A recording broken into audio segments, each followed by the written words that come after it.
ও ভাই কি ঝড়, পুরো বুড়ো হাড়ের ভেলকি বললেই চলে। कमेंट्री बॉक्स থেকে আওয়াজ এলো, MS धोनी खुद का कहानी खुद लिखते हैं, इसलिए इतना बड़ा सक्सेसमैन महेंद्र सिंह धोनी। ক্যাপ্টেন ঋতুরাজ গায়কোয়াড়ের বিশাল বড় ইনিংসের পর শিবম দুবের 38 বলে 66 রানের সাথে যোগ দিল ধোনির 4 বলে বিশাল মূল্যবান 20 রান।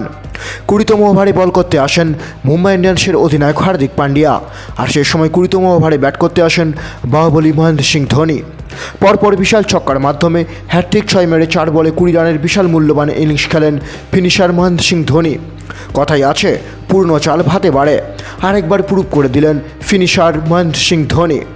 মুম্বাই ইন্ডিয়ান্সের প্রাক্তন অধিনায়ক রোহিত শর্মার ব্যাট থেকে সেঞ্চুরি দেখা দিলেও 20 রানে চেন্নাই সুপার কিংস দলের কাছে হার মেনে যায় মুম্বাই ইন্ডিয়ান্স দল। সাথে শেষকের ব্রিগেড বাহিনী এই 2024 মরশুমে 4র্থতম জয়ের স্বাদ পায়। প্রথম ম্যাচে আরসিবির কাছে জেতে, দ্বিতীয় ম্যাচে গুজরাট টাইটান্সের কাছে, তৃতীয় ম্যাচে KKRের কাছে, আর চতুর্থ জয় পেল হার্দিক পান্ডিয়ার মুম্বাই ইন্ডিয়ান্সের কাছে।